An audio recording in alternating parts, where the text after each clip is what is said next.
Everyone, मैं प्रियंका आप सबका स्वागत करती हूं हमारे इस फेसबुक पेज पर और मैं धन्यवाद करती हूं आपका जुड़ने के लिए।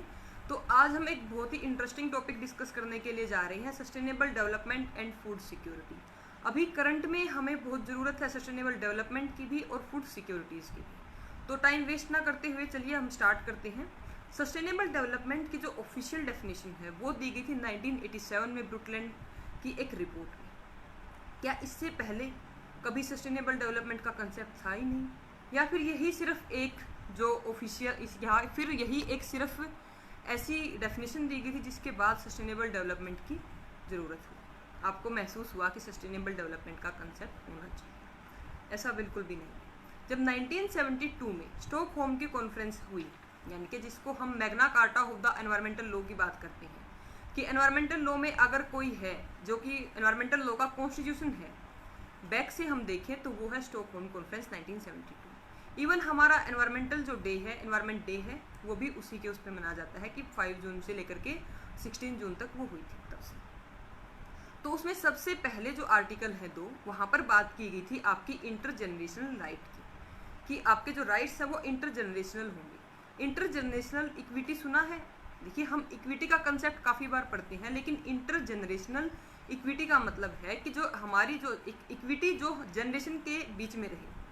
अभी हम जिसे यूज़ कर रहे हैं, जो कुछ हम कर रहे हैं, जो हम इंजॉय कर रहे हैं, एक पोल्यूशन फ्री एनवायरनमेंट है या हमारा एनवायरनमेंट का काफ़ी अच्छा पार्ट है, हम अच्छा वाटर रिवर है, जो इतने सारे सोर्सेज हैं उनको यूज़ कर रहे हैं, उनको दूसरी जो है अदर जो जनरेशन है वो भी यूज़ कर सकें, मतलब हमारी आगे आने वाली जनरेशन भी यूज़ कर सकें। तो यहाँ से जो शुरुआत हुई थी स्टॉकहोम कॉन्फ्रेंस में, इसी के साथ में एक और कंसेप्ट आया था, पेक्यूनरी पे प्रिंसिपल का कंसेप्ट, जो प्रिंसिपल नंबर 18 में बताया गया है कि वहाँ पर क्या है, जो पोल्यूटर है वो पे करेगा, उसने कोई भी डैमेज किया है वो उसके लिए पे करेगा। तो सस्टेनेबल डेवलपमेंट का ये कंसेप्ट की शुरुआत हुई थी यहाँ से। लेकिन हम क्या करेंगे, अभी इससे आगे भी जानेंगे कि जो सस्टेनेबल डेवलपमेंट है इसकी ज़रूरत क्यों पड़ी, इसकी क्यों ज़रूरत थी, क्या नीड थी उसके अकॉर्डिंग। तो जो सस्टेनेबल डेवलपमेंट का कंसेप्ट है, ये इसकी शुरुआत हम पढ़ते हैं पीछे ग्लोबलाइजेशन से। तो ग्लोबलाइजेशन का कंसेप्ट आया, बैरियर्स जो हैं वो कंट्रीज़ के बीच में हट गए, जो वर्ल्ड था वो एक ड्रास्टिक चेंज की स्टेज पे था। अभी यहाँ पर क्या है, जो कॉलोनीज़ हैं वो एक डेमोक्रेटिक कंट्री में चेंज हो रही है। डेमोक्रेटिक कंट्रीज़ क्या हैं, वो अपने आप को सेटअप करने में लगी हुई हैं।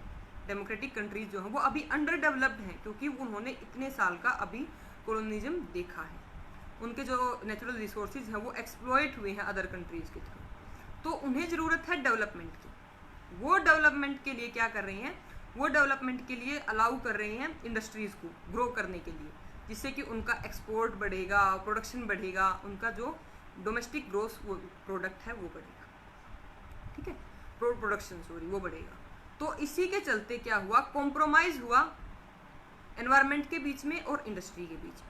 जब एनवायरनमेंट और इंडस्ट्री के बीच में कॉम्प्रोमाइज़ हुआ, तो हम बात करें, अगर मैं यहाँ की बात करूँ तो हम है एक डेवलपिंग कंट्री, लेकिन अगर मैं बात करूँ डेवलप्ड कंट्रीज़ की, जहाँ पर हम सबसे मेन गिनते हैं कि यूएसए है वो, तो अगर मैं बात करूँ यूएसए की, तो यूएसए में 1905 से पहले जो एनवायरमेंटल केस लॉ थे, जहाँ पर आपका एनवायरमेंटल जो राइट्स आपके वो इन्फ्रिंज हो रहे हैं, आपकी जो नेचुरल हेरिटेज है उसका इन्फ्रिंजमेंट हो रहा है, तो उस टाइम पे भी क्या था कि उसमें बताया गया था कि आपके जो केस है वो एनवायरमेंटल लॉ में ना जाकर के न्यूसेंस में जाते थे, और न्यूसेंस में जाकर के कंपनसेशन पे कर दिया जाता था, लेकिन इंडस्ट्रीज़ को नहीं हटाया जाता था। इसके पीछे रीज़न क्या था कि वो अभी डेवलप हो रहे हैं, फुली डेवलप्ड नहीं है, उन्हें इंडस्ट्रीज़ की ज़रूरत है। तो कंपनसेशन दिया और इंडस्ट्रीज़ को ऐसे कैसे छोड़ दिया। जब एक ऐसा स्टेज आ गया कि कंट्रीज एक मीडियम लेवल पर आ गई, कुछ डेवलप्ड हो गई, कुछ डेवलपिंग है, अंडर डेवलप्ड बहुत कम रह गई, फिर उसके बाद नीड फील हुई कि हमें अभी जो हम यूज़ कर रहे हैं या हमारा जो आसपास का एनवायरनमेंट है वो पूरी तरह से पोल्यूट हो चुका है, और अभी ये सिचुएशन है, तो इससे आगे क्या होगा। अभी जो है ये सिचुएशन ऐसी है, तो इसके आगे वाली जो जनरेशन आएंगी वो कैसे कॉम्प्रोमाइज़ कर पाएंगी इसी के साथ में। इन सब चीज़ों को ध्यान में रखते हुए फिर 1972 में जाकर के लेकर के आई स्टॉकहोम कॉन्फ्रेंस, जहाँ पर बात हुई आपकी इंटरजेनरेशनल राइट्स की, कि जो हमारे राइट हैं अभी, राइट टू एनवायरनमेंट है जो, या फिर जो हमारे फंडामेंटल राइट्स हैं, जो हमारे ह्यूमन राइट्स हैं, क्या वो सिर्फ हमारे राइट हैं, सिर्फ इस जनरेशन के राइट हैं? नहीं, वो राइट है पूरी की पूरी अभी जो आगे आने वाली जनरेशन है सभी की। तो इसी के साथ में कंसेप्ट आया सस्टेनेबल डेवलपमेंट का। तो अभी जब हमने डिस्कस किया है कि सस्टेनेबल डेवलपमेंट का कंसेप्ट आया कहाँ से, कैसे कैसे हुआ, इसके बाद इसके स्कोप को जो है वो वाइडर करते गए। अर्थ समिट रियो डी जेनेरियो की वहाँ पर, फिर उसके बाद में मिलीनियर गोल हुए 2000 से लेकर के 2015 तक, फिर 2015 में अगेन 15 ईयर के सस्टेनेबल डेवलपमेंट गोल सेट किए गए 17 जो अभी तक चल रही हैं, जो कि हमें 2030 तक अचीव करनी है। उन्हीं में है सस्टेनेबल डेवलपमेंट गोल्स में हमारे पास no poverty, zero hunger, good education, quality education, उसी के साथ में gender equality and other goals सारे के सारे। तो इसी के साथ में हम इस कंसेप्ट को यहीं पर रोककर साथ में डिस्कस करना चाहेंगे। एक बार मैं आपके साथ डिस्कस करना चाहूँगी कि जो सस्टेनेबल डेवलपमेंट है उसी में दिया गया है हमारे पास एक राइट टू फूड।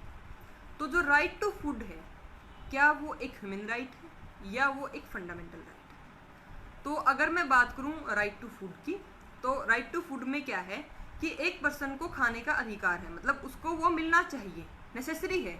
और अगर मैं बात करूं फूड सिक्योरिटी की, तो फूड सिक्योरिटी का जो कंसेप्ट है वो कब आया? फूड सिक्योरिटी का कंसेप्ट भी 1943 में यूएन ने कॉन्फ्रेंस की फूड एंड एग्रीकल्चर पर। तब तक हमने फूड एंड सिक्योरिटी को as a food security recognise नहीं किया था। अगर मैं इससे पहले बात करूं एंशियंट टाइम पीरियड में, तो तब क्या होता था, एक पर्सन है वो अपना फूड सिक्योर कर लेता था कि कोई भी ऐसा टाइम आए तो वो उसको यूज़ कर ले, या फिर सब लोग अपना कर के रूप में राजा के पास में जमा कर देते थे। फिर कभी भी बाढ़ या फिर भूकंप, कोई सूखा, कुछ ऐसा हो, कोई ऐसा क्लाइमेट चेंज हो या कुछ ऐसी जो एपेडेमिक टाइम पीरियड आए, तो उसमें क्या होगा, पेंडेमिक टाइम पीरियड में वो राजा उनको वापस से डिस्ट्रीब्यूट कर देगा वही फूड।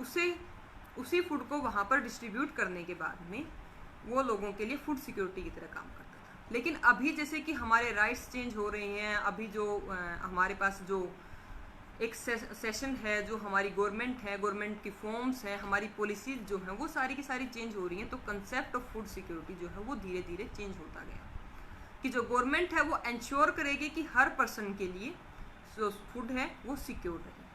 इसी के साथ में मैं डिस्कस करना चाहूँगी आप सभी के साथ में कि जो फूड सिक्योरिटी है उसके यहाँ पर डिवाइड किए गए हैं 4 पिलर्स, 4 पिलर में, कि क्या क्या चीज़ें ज़रूरी हैं। अवेलेबिलिटी, आपके पास अवेलेबल होना ज़रूरी है, मार्केट में अवेलेबल होना ज़रूरी है। जो आप खरीदने जा रहे हो वो मार्केट में नहीं है तो आप कहाँ से लाओगे, ठीक है। अवेलेबिलिटी के लिए हमें क्या करना है, हमें बढ़ाना है एग्रीकल्चर। एसेसिबिलिटी, आपके लिए एसेसिबल हो, फिजिकली भी हो और वैसे भी। फिर उसका यूटिलाइजेशन, जब आपने उसको खरीद लिया है तो आप क्या करो, उसको यूटिलाइज करो बेटर वे में, उसको वेस्टेज ना करो। और लास्ट जो सबसे इंपॉर्टेंट है वो है स्टेबिलिटी। मीन्स के ये ज़रूरी नहीं है कि आपके पास आज का ही हो, एटलीस्ट 2 और 3 डेज का आपके पास जरूर होना चाहिए, वो होती है स्टेबिलिटी। तो अभी हम जो बात करें, जो सिक्योर कर रहे हैं वो स्टेबिलिटी है। अगर बात करूँ मैं अभी कोविड-19 के पेंडेमिक टाइम पीरियड की और फूड सिक्योरिटी की, तो बिल्कुल भी सिक्योरिटी थी नहीं। ये शो कर रहा है कि हम अभी तक फेलियर हैं। हमारे इतने साल के टाइम पीरियड के बाद में मैं बात सिर्फ इंडिया की नहीं कर रही हूँ, बाहर भी ऐसे देश हैं। अभी जो रिपोर्ट आई थी यूएसए की, तो वहाँ यूएन की रिपोर्ट आई थी, तो ऐसा था कि 1000 बिलियन पीपल जो हैं वो इस साल तक भूखे रहेंगे, मतलब उनके पास इतना खाना नहीं होगा, ऐसी रिपोर्ट्स हैं। तो ये सब क्या शो कर रहा है कि हम अभी तक, अगर हम बात करें इतनी सारी अचीवमेंट्स की और इतनी सारी डेवलपमेंट की, तो वो है ही नहीं। ये सिंपली क्या है कि हम हमारी बेसिक नीड्स को ही पूरा नहीं कर पा रहे। इसी के साथ में मैं कोरिलेट करके करना चाह रही हूँ human rights and sustainable development. तो human right and sustainable development जो है उसको हम कोरिलेट कैसे कर सकते हैं? देखिए, ह्यूमन राइट जो है वो क्या है, ह्यूमन बीइंग के राइट्स हैं जिनको वो जो उसके लिए ज़रूरी है सोसाइटी में डेवलपमेंट के लिए। लेकिन सस्टेनेबल डेवलपमेंट एक ऐसा कंसेप्ट है, अगर वही नहीं होगा, मतलब आपके पास नेचुरल रिसोर्सेज नहीं होंगे, अदर फैसिलिटीज़ नहीं होंगी, तो ह्यूमन राइट्स कैसे इंजॉय कर पाएंगे? ये दोनों के दोनों आपस में कोरिलेटेड है एक दूसरे के साथ में, इनका बिल्कुल प्रोपोर्शनल जो रिलेशन है वो है। इसी के साथ में यूएन फाउंडेशन के अंडर सेक्रेटरी जनरल ने एक स्टेटमेंट दिया था, the achievement of full human potential and of sustainable development is not possible. जो फुली अचीवमेंट है, फुली ह्यूमन पोटेंशियल की और सस्टेनेबल डेवलपमेंट की, वो पॉसिबल नहीं है if fellow human beings are denied their rights. अगर ह्यूमन बीइंग के राइट्स जो है वो जो एंजॉय नहीं हो पाएंगे, अगर वो अपने सारे के सारे राइट जो है एक्सरसाइज नहीं कर पाएगा, तो क्या होगा? तो इसका मतलब ये है कि वो अपना जो सोसाइटी है वो सस्टेनेबल डेवलपमेंट गोल्स को अचीव नहीं कर पाएगी। इसी के साथ में nor there can be full enjoyment of human rights without sustainable development. जैसे मैंने अभी बताया है आपको कि जब तक ऐसा नहीं होगा कि सस्टेनेबल डेवलपमेंट है, तो ह्यूमन बीइंग अपने सारे के सारे राइट एंजॉय नहीं कर पाएंगे। तो यही कंसेप्ट है दोनों के आपस में कोरिलेशन का। इसी के साथ में अब मैं आपके साथ कुछ जो फिक्स डाटा है वो शेयर करने वाली हूँ, क्योंकि आई होप कि आपको टॉपिक अब तक क्लियर हो गया होगा कि क्या क्या रिलेशन है, कैसे कैसे हम इसको कोरिलेट करेंगे। इसी के साथ में है द वर्ल्ड फूड समिट जो हुई थी 1996 की, वहाँ पर एक ऑफिशियल डेफिनेशन दी गई थी फूड सिक्योरिटी की। When all people at all time have access to sufficient safe nutrition food to maintain healthy and achieve life। देखिए, जब हम स्टार्टिंग में बात करें तो वहाँ पर सिर्फ फूड की बात हो रही थी, मतलब ईटेबल फूड, ईटेबल फॉर्म में होना चाहिए खाना, आप खा सकते हो। लेकिन उसके बाद में हमने उसको इतना चेंज किया, मॉडिफाई किया कि हम बात करें न्यूट्रिशन फूड की, ठीक है। लेकिन अभी जो सिचुएशन चल रही है उस टाइम पे हम फिर से वहीं पर आ गए हैं, 50 साल पीछे आ गए हैं कि हमें ज़रूरत है सिर्फ ईटेबल फूड की, कि पहले वो अवेलेबल हो जाए, उसके बाद न्यूट्रिशन फूड की बात करते हैं। तो कहीं ना कहीं ये जो एक पेंडेमिक टाइम पीरियड आया है, वहाँ पर क्या है, वहाँ पर हम फेल हो गए हैं सस्टेनेबल डेवलपमेंट गोल्स का जो सेकंड गोल था जीरो हंगर, उसको अचीव करने। इसी के साथ में जो राइट टू फूड है वो हमारा ह्यूमन राइट है। ये जो शो कर रहा है ह्यूमन राइट, कहाँ पे शो हो रहा है? आर्टिकल 11 है जो international convention on economic, social and cultural rights का आर्टिकल 11, वहाँ पर ये चीज़ शो हो रही है कि जो राइट टू फूड है वो आपका ह्यूमन राइट है, यहाँ पर प्रोटेक्ट किया गया है। Article 25 of universal declaration of human rights में हो रहा है। इसके अलावा अगर मैं बात करूँ, अभी हमारे ह्यूमन राइट कमीशन ने कहा था, और एक हमारे पास केस है जिसमें सुप्रीम कोर्ट ने कहा था कि राइट टू फूड जो है वो एक फंडामेंटल राइट है। यह people's union for civil liberty versus union of India 2001 का केस है। यहाँ पर कहा गया था, उसी के अंडर में वहाँ पर कहा गया था कि गवर्नमेंट को ऐसी ऐसी गाइडलाइंस बनानी चाहिए, ऐसी स्कीम पॉलिसीज करनी चाहिए जहाँ पर इंश्योर हो जाए फूड सिक्योरिटी। तो ऐसा नहीं है कि फूड सिक्योरिटी के लिए पॉलिसीज नहीं चलाई जा रही। पॉलिसीज अगर मैं बात करूँ तो यूके ने जीरो हंगर करने के लिए, यूनाइटेड किंगडम ने किया था डेवलपमेंट एग्रीकल्चरल पॉलिसीज। उसी के साथ में एनवायरमेंटल लैंड मैनेजमेंट और public money for public use, ऐसी ऐसी स्कीम्स लगाई थी। यूएसए ने किया था फीड द फ्यूचर। उसी के साथ में national food security mission, sorry ये इंडिया का है। और इसके बाद में इंडिया ने किया मिड डे मील लॉन्च किया, ठीक है। उसी के साथ में पब्लिक डिस्ट्रीब्यूशन सिस्टम, जो कोटों पर, राशन की दुकान पर सामान मिलता है कम उसमें रेट में, वो वाला। इसी के साथ में और जो है वो है राष्ट्रीय कृषि विकास योजना, मतलब जिससे कि जो प्रोडक्शन है वो बढ़ेगा। प्रधानमंत्री फसल बीमा योजना, नेशनल फूड सिक्योरिटी एक्ट 2013 जो सिक्योर करता है आपके राइट को, प्रोटेक्शन को। लेकिन अभी तक क्या है, देखिए ऐसा बिल्कुल नहीं है कि आपका राइट टू फूड जो है वो अगर आपका इन्फ्रिंज हुआ है तो आप कोर्ट में जा सकते हो, क्योंकि जिस बंदे के पास, जिस इंसान के पास खाने के लिए नहीं है तो वो कोर्ट में कैसे जाएगा और कितने दिन तक सर्वाइव कर पाएगा। तो जो ये सिचुएशन है फूड सिक्योरिटी है, ये सिर्फ गवर्नमेंट की रिस्पॉन्सिबिलिटी नहीं है, ये हम सबकी रिस्पॉन्सिबिलिटी है। जब हम अपना राइट टू फूड इंजॉय कर रहे हैं तो हमारी रिस्पॉन्सिबिलिटी है कि हम हमारे नेबरहुड में इंश्योर करें फूड सिक्योरिटी को। ओके, इसी के साथ में मैं अपना जो आज का टॉपिक है वो फिनिश करती हूँ। थैंक यू सो मच, फिर मिलते हैं नेक्स्ट टॉपिक।